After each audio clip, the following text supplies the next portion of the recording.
monté una primera empresa antes que el tenedor y cerré esa empresa por mala gestión financiera y por mala gestión de recursos humanos. Ahora ya lo tengo muy aprendido. Es decir, ahora reservar una mesa por teléfono es casi una locura, teniendo herramientas tecnológicas como hay, pero en su momento era muy complejo convencer a estos inversores. Pasamos de 3 países a 22 países en apenas 5 años. Fue un crecimiento muy gordo. Yo de restaurantes no tenía ni idea. Y de farmacias ahora mismo tengo menos. Pero lo que veo es cuáles son mis competencias, mis skills y cómo los puedo aplicar en la compañía en la que estoy. Rodearse de gente experto en su oficio es algo que hay que respetar.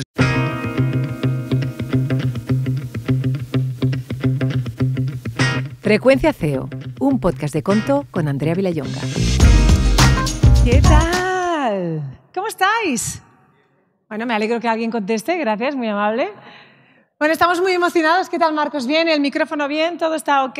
Creo que sí, Estamos todos aquí. Bueno, pues bienvenidos. Estamos encantados de estar aquí en esta edición muy especial de Frecuencia CEO, el podcast de Conto que da voz a historias de empresarios como vosotros. Y estamos aquí en vídeo, en directo, qué maravilla, en Madrid, en el marco de Conexión CEO, nuestro primer evento dedicado a las microempresas que están transformando España. Y justamente como estamos en directo, que sepáis que tenéis 10 minutos al final para hacer preguntas a Marcos, muy interesante. Intentaremos que nos deje tiempo porque le gusta mucho hablar.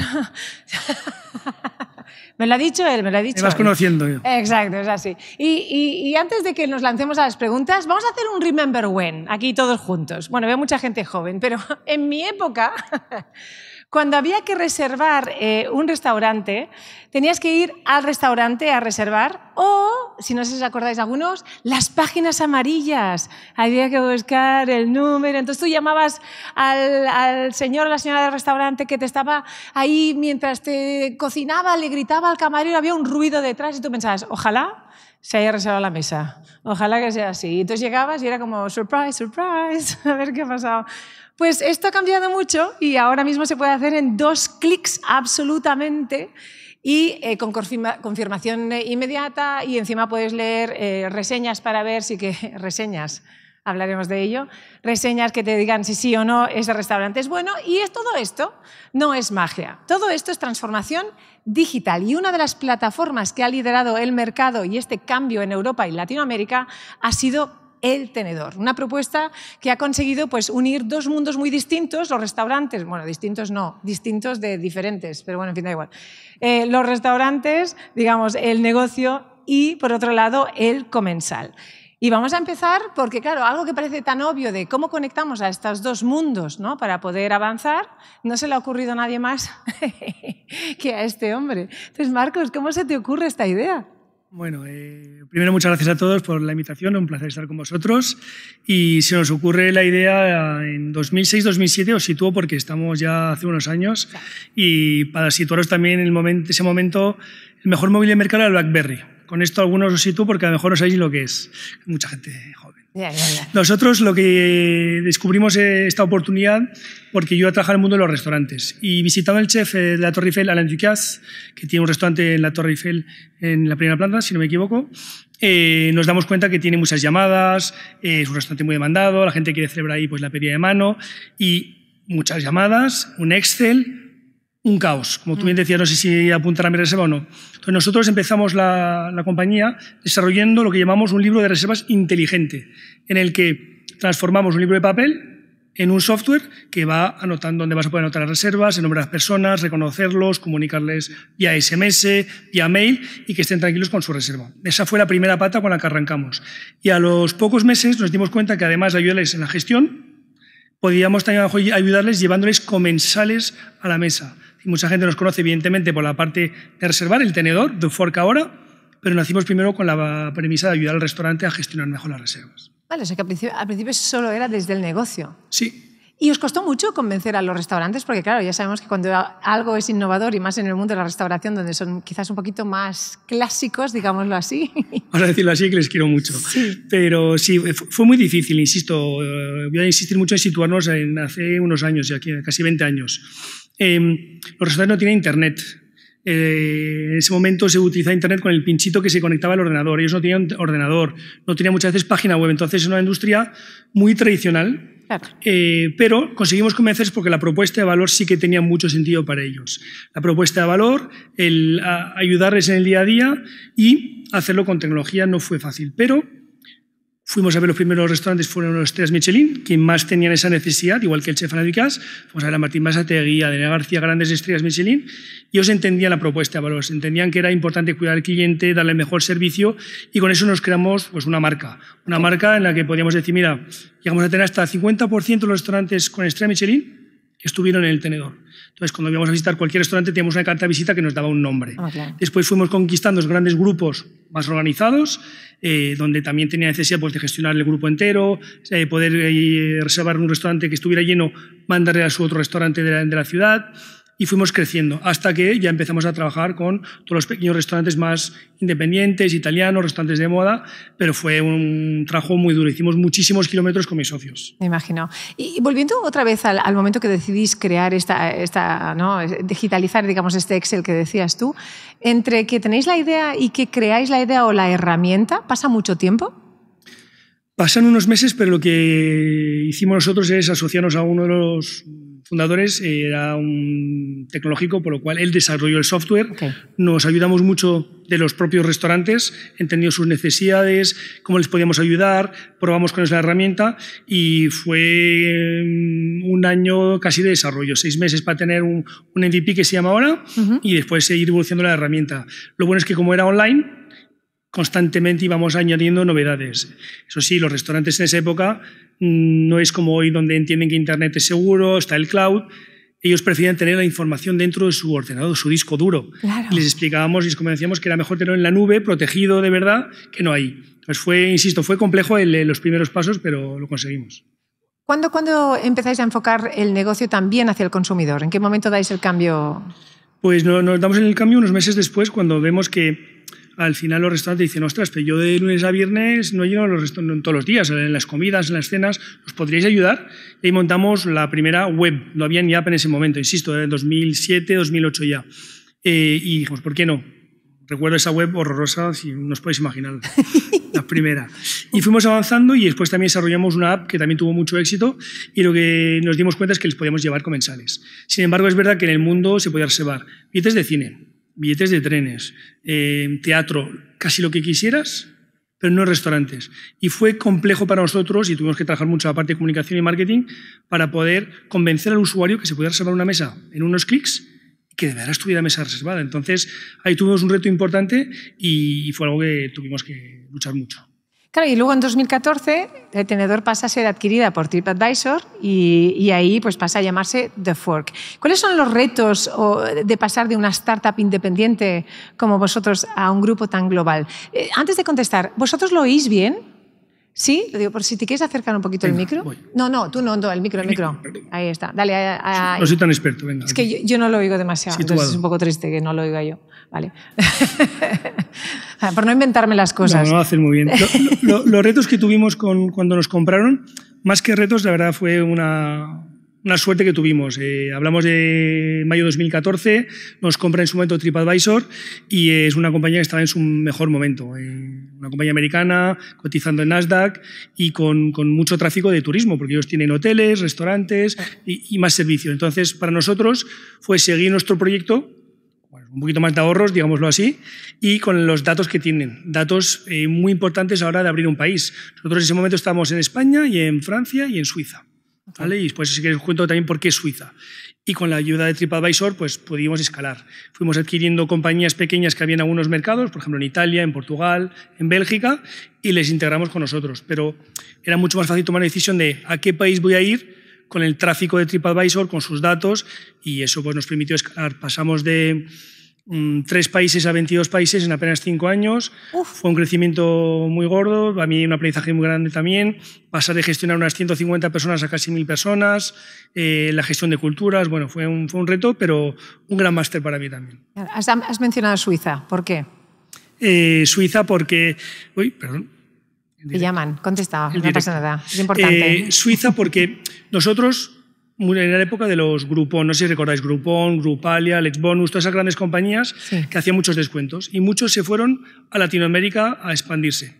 Y algunos de ellos vinieron pues porque no se le vienen las cosas. Y no es tan fácil irse a un país hablante, pero no es tan fácil. Entonces dijimos, vamos a ser más conservadores y vamos a ir a Suiza, que está cerca de Francia, francófono, y vamos a testear nuestra capacidad de escalar en un mercado cercano. Preparamos el equipo en Francia y les mandamos a Suiza.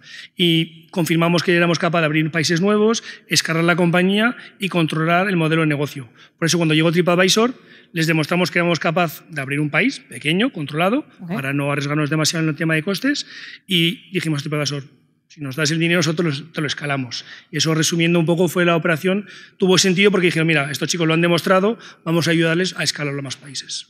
Y justamente, a lo mejor os preguntáis todos, porque claro, ya hemos pasado a escalar el negocio, pero en ese momento que decidís, vuelvo otra vez atrás, abrir, contar con toda la parte de herramientas tecnológicas, etcétera, ¿quién lo financia todo esto? ¿Dónde tuvimos que hacer varias rondas de financiación, vale. Que ahora es algo que yo creo que la mayoría de gente conoce, pero es verdad que en su momento fue complejo. Nosotros arrancamos primero con un banco privado suizo, justamente, y fue complejo hacer las primeras rondas. Después nos apoyó una compañía privada que también se llama Smartbox, las cajas de regalos que a lo mejor podéis conocer, y nos fueron después acompañando en el viaje. Y se unieron dos fondos más franceses para escalar la compañía. Pero en ese momento nos hacían rondas como se ve ahora. No, ahora es muy grandes. Pero fue muy complicado porque además nosotros teníamos que convencer a inversores con una propuesta de valor que consumía mucho OPEX, es decir, recurso humano, captación de restaurantes, y no podíamos rentabilizar el negocio de verdad hasta no tener un volumen de escala.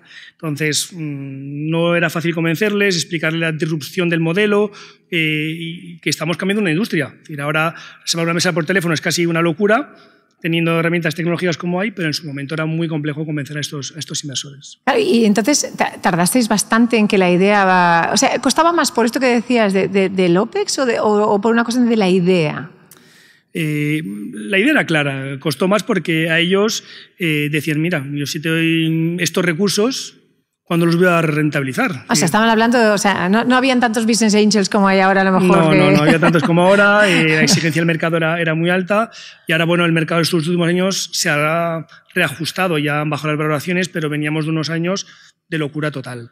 Y es verdad que en ese momento era difícil. Dicho lo cual, fuimos capaces de convencerles, demostrarles que los consumidores reservaban mesas a través de nosotros, que repetían reservas y, sobre todo, como decías bien, también la parte del consumidor fue algo que trabajamos mucho a la hora de comunicar. Por ejemplo, captar usuarios siendo una compañía online.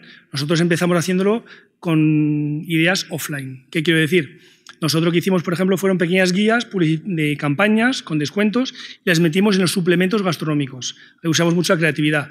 No sé si algunos recordáis, pero cuando comprabas El Mundo tenías el Metrópoli, el complemento de restaurantes. Si comprabas El País tenías otro. Si comprabas La Vanguardia tenías otro suplemento gastronómico. Entonces lo que hicimos es, la gente que le gusta gastronomía lee este periódico. Vamos a introducirnos ahí para darnos a conocer. Y hacíamos muchas campañas con mucha creatividad para dar a conocer la marca y conseguir usuarios. ¿Y tú como CEO qué has aprendido de escalar un negocio en diferentes países con culturas gastronómicas tan distintas y, bueno, en general tantas maneras diferentes de vivir? A ver, desde el punto de vista de negocio, es verdad que creemos que todos somos muy diferentes y además nuestro negocio nació en España y en Francia al mismo tiempo. Es verdad que, con mucho cariño, que les quiero mucho a los franceses y los gabachos, nos parecemos en muchas cosas desde el punto de vista de negocio. Solo veíamos que el consumidor español reservaba un poquito más tarde que el francés, que anticipaba más sus reservas. Lo notamos en los datos.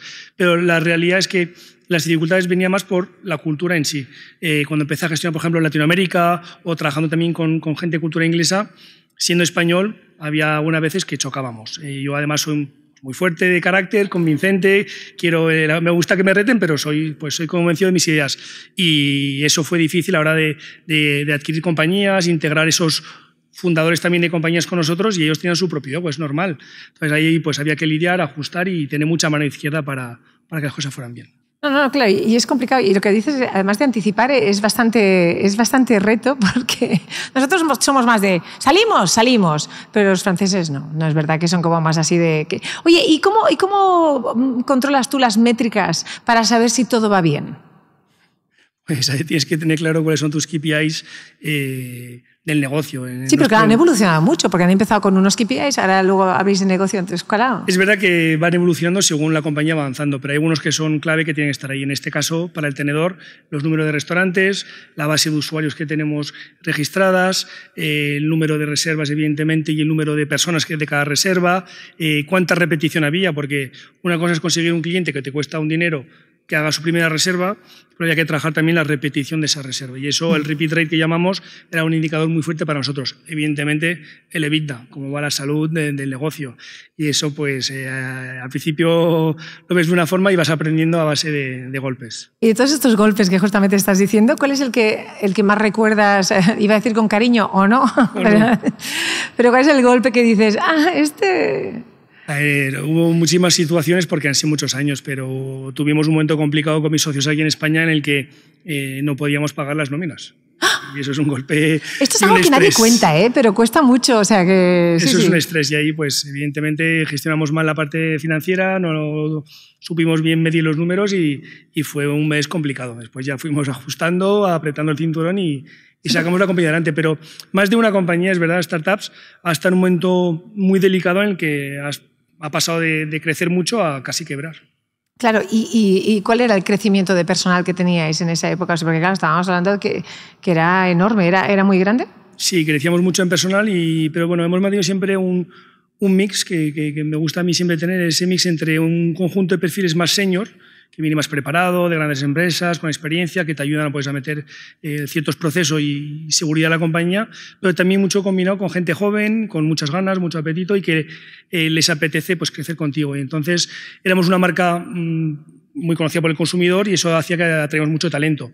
Y esa combinación de gente joven por la que apostábamos, empezaban en prácticas y según avanzamos los íbamos contratando. Entonces los moldeábamos un poquito a nuestro gusto y el mix no salió mal del todo. Vamos a un tema que a todos nos encanta, que son las reseñas, que todos hacemos y además es una cosa que tendríamos que pensar porque hacemos más reseñas negativas que positivas. Esto seguro que lo habéis visto. Nos gusta más quejarnos, ¿no? que alabar como seres humanos en general. Y hemos escuchado hace no tanto que en San Fermín se habían producido muchas reservas falsas en restaurantes.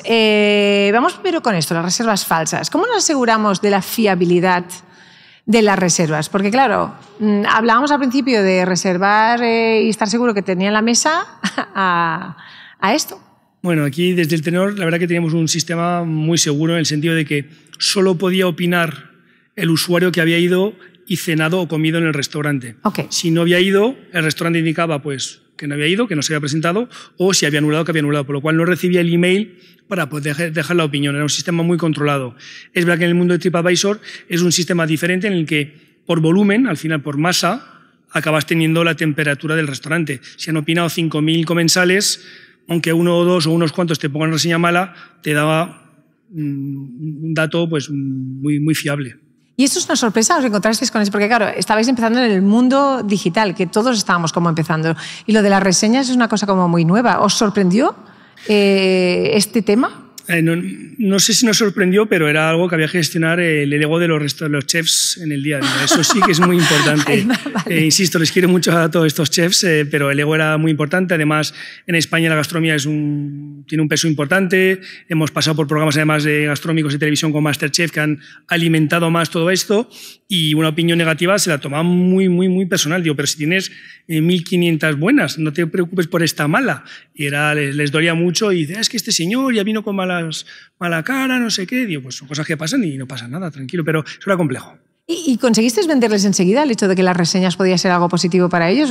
Porque claro, esto es complicado, ¿eh? No, es complicado, insisto, lo veía muy bien mientras fueran positivas, cuando empezaran algunas a ser negativas era delicado. Pero es verdad que también a muchos restaurantes, si había algo que estaba yendo mal, se daban cuenta de que las reseñas les venía bien para tomar decisiones. Sí. Dicho esto, antes hablas, por ejemplo, de San Fermín y demás, la tecnología ha evolucionado mucho, además de tener sistemas con email, de reconfirmación, un SMS que te permita reconfirmar para que la gente a veces se olvida simplemente, también puedes implementar como restaurante, pedir una tarjeta de crédito para que la gente pues, no te falle la mesa. ¿Qué pasa?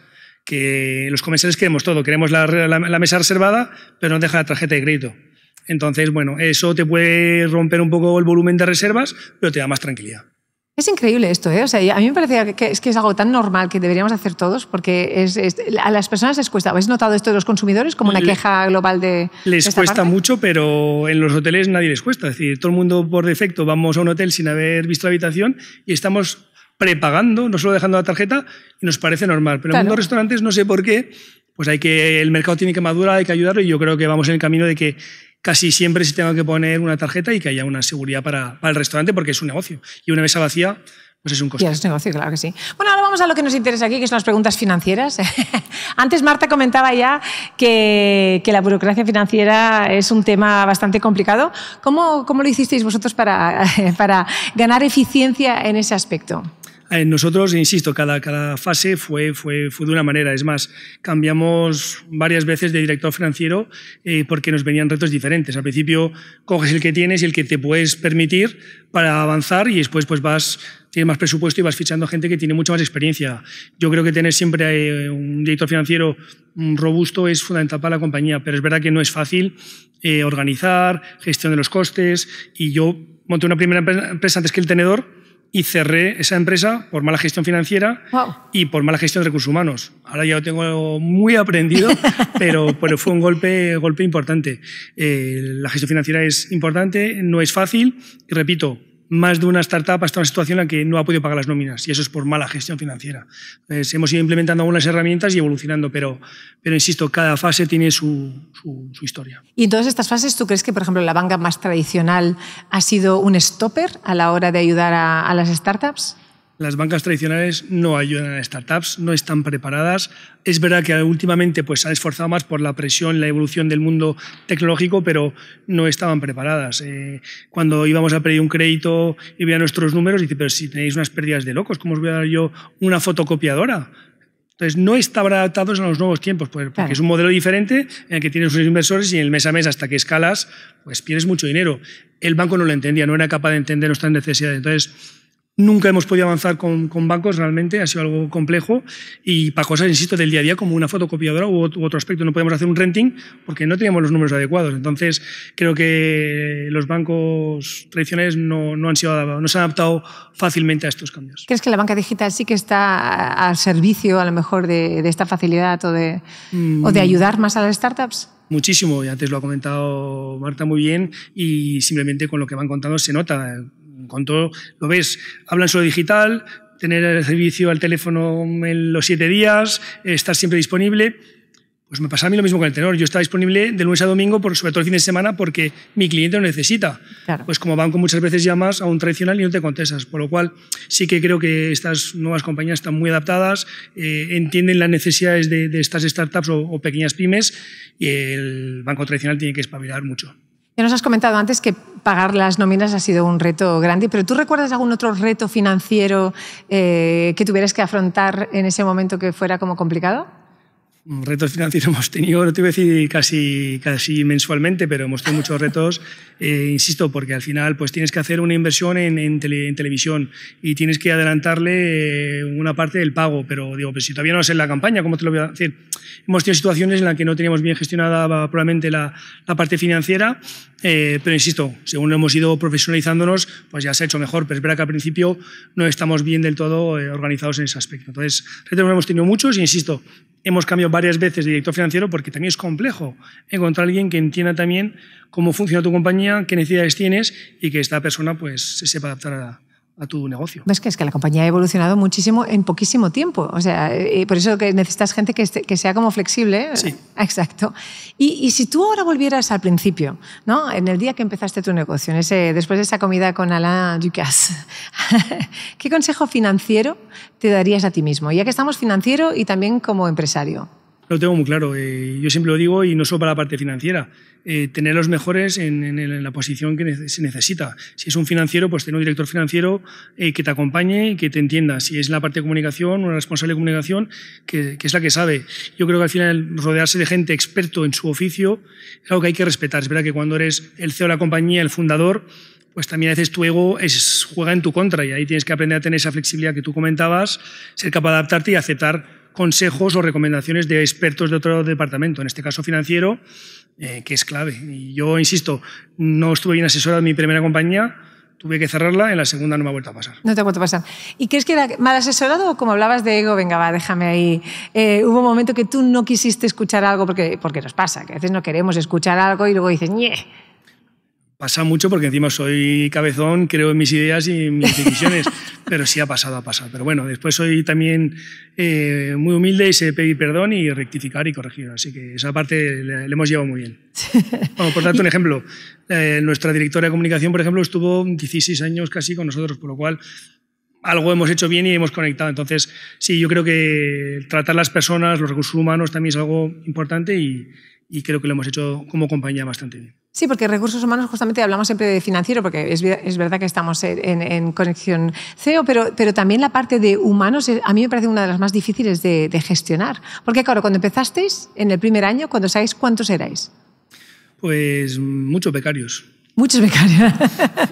Por eso te digo. Y pocos fundadores. Y pocos fundadores, exacto. Y cuando vendisteis la empresa o cuando tú ya marchaste, ¿cuántas personas tenía la empresa? Ya eran, insisto, casi 1.000 personas.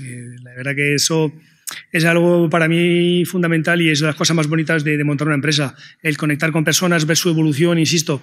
Mucha de la gente que ha pasado por el tenedor empezó de muy joven, se formó ahí, estuvo muchos años con nosotros y después han montado su propia empresa. Tengo un par de amigos que pues ahora tienen una empresa en el mundo B2B, SaaS, y les va muy, muy bien. Entonces, la parte de personas es algo que hemos cuidado mucho, hemos acompañado mucho y también porque la compañía ha crecido y ha sido más fácil cuando todo va bien. Cuando las cosas son más difíciles, bueno, pues, claro, evidentemente. No es tan fácil. ¿Qué es lo que es más difícil, tú crees, de gestionar personas? Ahora que no nos escucha nadie. Ahora que no nos escucha nadie, correcto. No, para mí lo difícil es que yo tengo un nivel de exigencia muy alto y no siempre la gente está adaptada al nivel de exigencia que puedo tener yo. Yo trabajaba de lunes a domingo, sin horas, y paseaba por la calle haciendo fotos a restaurantes. Y yo pues apretaba bastante. Entonces no siempre la gente lo entendía, no entendían la necesidad que yo tenía que estuvieran siempre disponibles y no tenían por qué estarlo, la verdad. Entonces, ese es uno de los aspectos, pero hay muchos más. Dicho esto, sí que es verdad que hemos sido capaces de crear mucha piña, trabajar mucho los brainstorming en equipo, escuchar a los demás, y por eso han salido pues muchas campañas muy creativas, divertidas y que han hecho que desde el punto de vista del consumidor el tenedor la conozca mucha gente, sea una marca fuerte y popular porque el equipo hemos hecho trabajar, pero no soy un jefe fácil en el día a día, según me dicen, aunque bueno, me tiene mucho cariño, creo yo. Ahí está, ahí está. Y si hacemos así como hemos empezado con un Remember When y vamos a ir otra vez a un Remember When, si tú piensas en todo este recorrido que has tenido en el tenedor o The Fork, ¿qué nos podrías decir que es tu mejor momento como CEO y tu peor momento como CEO? Que eso es lo que más les gusta a esta gente que está aquí, porque lo que nos gusta a nosotros todos es un buen salseo, lo que nos gusta. Así que un poquito de los dos sería fantástico. No, lo sé, el mejor momento probablemente, pues yo creo que la venta de la compañía TripAdvisor es un momento muy bonito porque dices, he hecho algo que tiene un valor y han sido capaces de pagar pues un dinero por ello y además puedes seguir con la compañía. Perdona, ¿seguiste con la compañía como CEO? ¿Cómo sí, fue la...? Sí, estuve 8 años más después de la venta en 2014 y me fui en 2021. Ok. Sí que he estado ahí, pues eso, escalándola, gestionando más países y demás. Y algo malo no sé, eso dejo que lo digan los demás, no te sé decir ahí nada. No, pero es una entrevista de trabajo, siempre lo preguntan, ¿no? No por eso no hago entrevistas de trabajo. Oye, ya que mencionabas ese momento en el que ya no eres el fundador, sino que estás ahí escalando países, ¿cuál es la mayor aventura o cuál es el mayor aprendizaje justamente ya con TripAdvisor de escalar al mundo entero, casi? Bueno, uno de los aprendizajes es que se gestiona de forma muy diferente una pequeña compañía a una compañía estructurada cotizando en Nasdaq. El tema de procesos es algo que yo vivo muy mal. Me gusta mucho la flexibilidad, la vida que tiene una pequeña compañía y los procesos pues para mí fueron difíciles, tanto en la parte financiera donde había pues que documentar todo, había que pasar por los sistemas, no era fácil, como para contratar a una persona había que pasar 5 filtros. Digo, sí me ha gustado, porque tiene que ser entrevistado por 7 personas más, dejarme avanzar. Entonces, la parte de procesos, estructura, fue algo que he vivido con cierta dificultad. Bueno, vamos a dejarlo aquí. Bueno, al final dejaste The Fork, ¿no? Y estás en otro proyecto. ¿Qué esperas tú de esta nueva etapa? Pues esta nueva etapa es el Luda Partners, es una etapa que espero que donde voy a intentar aplicar lo aprendido en el tenedor, evitando al máximo posible los errores ya cometidos, intentaré no repetirlos, pero no es fácil.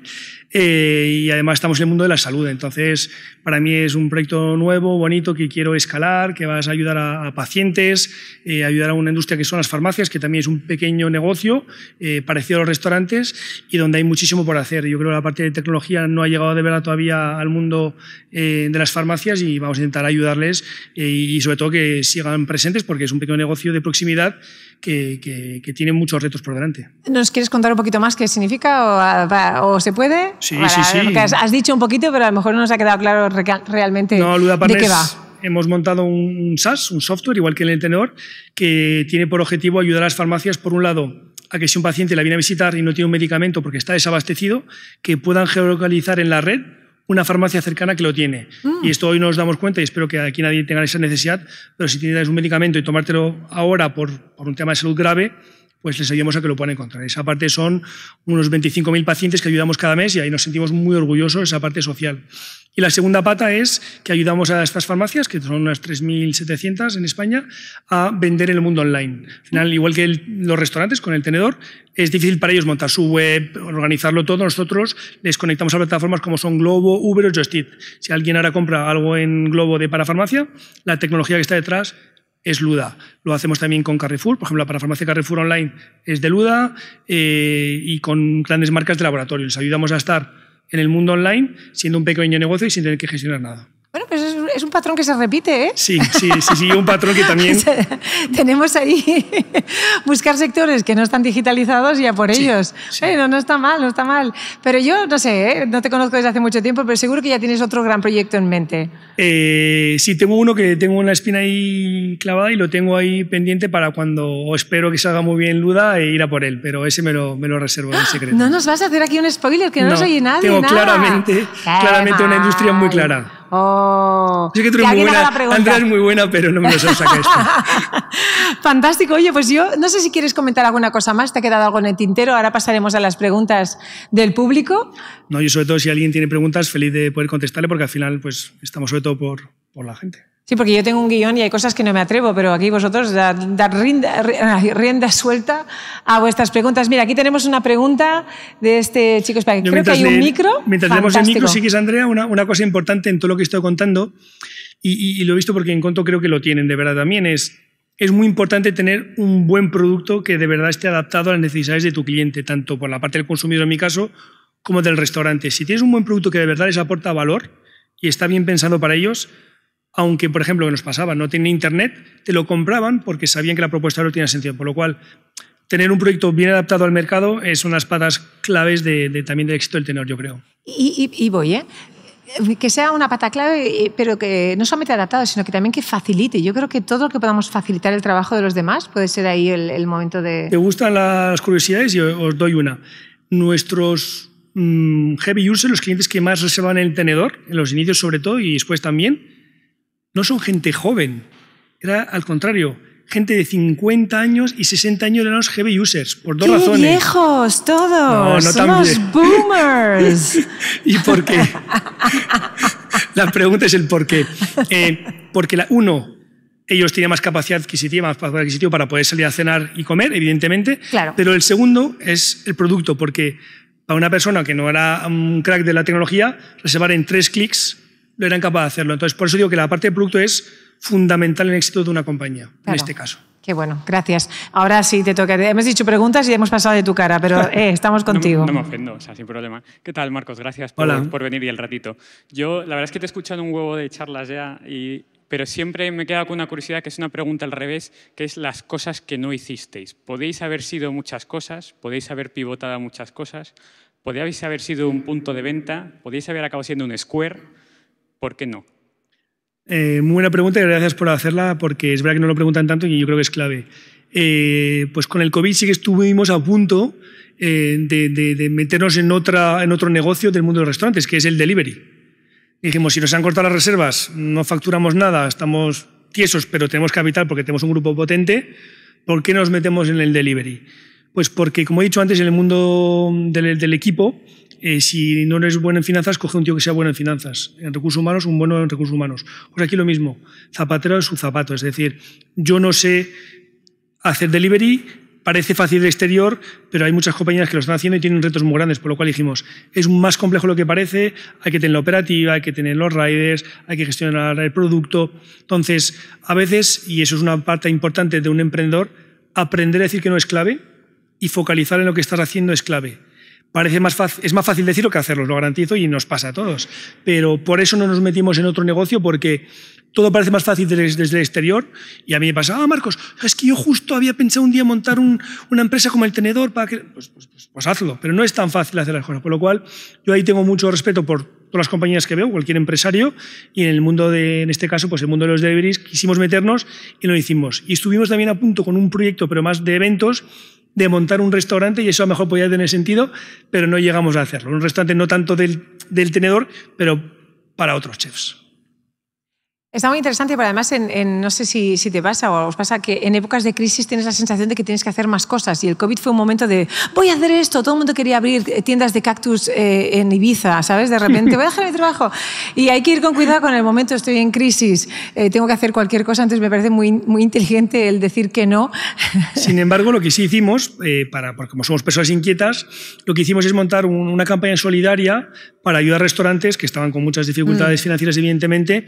Hicimos una campaña en la que permitíamos a la gente precomprar unos bonos para que después los pusieran consumir en el restaurante, y algún que otro restaurante nos mandó unas cartas de agradecimiento muy, muy bonitas porque lo pasaron muy mal, y pues bueno, en vez de ir a otro negocio, pensamos en ellos y en cómo ayudar a nuestros propios clientes en aguantar ese momento tan difícil. Muchas gracias. No sé si tenemos alguna más pregunta. Uy, tenemos un montón de preguntas. Tenemos aquí este señor. Aquí. Vale, fantástico. Muy bien, así, solidaridad de micrófonos. Buenas tardes. En referencia a tu primer inicio de 2008, ¿no? Sí, 2006, 2007. Y ahora con otro segundo proyecto, el contexto español, ¿cómo lo tratas? ¿Cómo lo ves en el contexto político? Hablas de banca tradicional, hablamos de impuestos, hablamos de presión. Claro... son dos... La pregunta en concreto, ¿cuál es? No me tires de la lengua, porque hoy no vamos. Lo he entendido perfectamente. Ya. No, yo creo que estamos en un momento complicado, pero siempre hay algo al final, ¿sabes? Yo cuando lancé El Tenedor en 2009 vino la crisis y también pasamos un mal momento. Y también cuando estás en situaciones complejas, bajo presión y mucha exigencia, es donde nacen las ideas. Nosotros con el momento de crisis dijimos, ostras, la gente le está costando salir a comer fuera, no está saliendo a cenar. Y ahí es cuando creamos los descuentos en carta y animamos a través de esos descuentos a que los usuarios pudieran salir a comer a un mejor precio. Entonces, fue por la crisis, porque nos apretaba el cinturón y cómo hacemos que la gente salga más a comer, porque lo estaban pasando también mal. Entonces, creamos esos descuentos y han sido una palanca clave exponencial para El Tenedor. Entonces, el momento político que vivimos es complejo y creo que tiene la compañía que adaptarse. Y es que al final las compañías que sobreviven son las que son capaces de jugar, adaptarse, moverse a cada situación. Si no tienes esa flexibilidad en base a cosas que estén cambiando, va a ser complejo que sobrevivas como compañía. Por ejemplo, date cuenta que yo estoy ahora en el mundo de las farmacias. La parte legal es muy, muy delicada, entonces... Bueno, tienes que estar atento, organizado y estar preparado a que las cosas pueden evolucionar, pero poco más me voy a meter aquí. Yo, si me permites, yo no soy CEO de nada, pero entrevisto a muchos. Entonces, el otro día estaba entrevistando a uno que me dijo una cosa muy interesante, no sé si estás de acuerdo, Marcos, que es justamente en las épocas de crisis donde todo el mundo para y todo el mundo levanta el pie del freno, es donde hay que apretar el acelerador. Entonces, creo que, ostras, a veces en los contextos justamente de crisis es donde hay que quizás arriesgarse y decir, oye, está la cosa fatality, hasta fatality todo. Pero el 2008 también estaba fatality. Ahora, bueno, nosotros no, pero mucha gente sí. Pero mira, por darte un poquito más de pistas, es verdad que desde el punto de vista, por ejemplo, inversor ahora Business Angel, es verdad que han hecho unos ajustes, pero hay mucho por hacer. La verdad que no estamos apoyados como se debería, pero ni hoy ni ayer. Entonces, te lo digo, creo que hay mucho para ayudar al mundo empresario, a los emprendedores, a los inversores que también estamos ayudando a esas pequeñas startups, porque al final yo como Business Angel soy de los primeros que apostamos por estas compañías que son casi un PowerPoint. Y después ya vienen los fondos cuando la compañía está más estructurada y se llevan la tarta buena del pastel. Entonces sí que, como Business Angel, sí que pues, me gustaría que estuviéramos un poquito más protegidos por un lado. Entonces, eso es por contestarte, pero no está pasando hoy ni pasaba ayer, ¿vale? Entonces, bueno, ese es uno de los aspectos.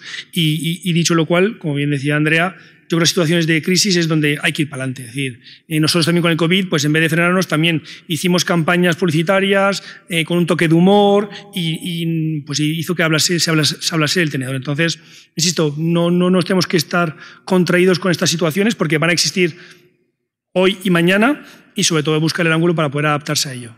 Gracias, Marcos. Teníamos aquí una persona que había levantado la mano. Aquí, y luego tenemos dos preguntas. Mira, aquí esta chica con este vestido maravilloso, estás guapísima, me encanta. Lo puedo decir yo solo. Y luego tenemos ahí una persona más. Ya estamos con el tema político, no metas más temas, por favor. Escúchame lo que hay. Buenas tardes, soy Angélica Marrón, me encuentro ahora constituyendo una empresa de IT y muchísimas gracias, primero que nada, por compartir tu experiencia. Una cosa muy importante para mí y seguramente para muchas más personas, ¿qué papel crees que va a jugar o está jugando ahora mismo la inteligencia artificial en las pequeñas y medianas empresas? Porque al final estás constituyendo una nueva, ¿y qué papel crees que está jugando? Gracias. Gracias por la pregunta y difícil respuesta. Yo creo que la inteligencia artificial, de momento, o por lo menos como yo la estoy manejando, es uno, observando cómo funciona y ver en el día a día cómo la puedo aplicar en tareas en mi propia compañía. Y es verdad que desde un punto de vista ya de management, obligamos a cada departamento a que la vayan utilizando. En ejemplos, nosotros cuando creamos los catálogos de productos hacíamos las fotos, las descripciones y demás, pues ahora nos lo hace la IA. Entonces sí que tiene un papel importante y nos permite ir más rápido. No ha hecho que reduzcamos personal, sino que aceleremos y seamos capaces de ir más rápido. Entonces, mucha gente a veces lo ve desde un punto de vista negativo, yo lo veo otra vez como la crisis. Hay que ir para adelante, no ir para atrás, ¿vale?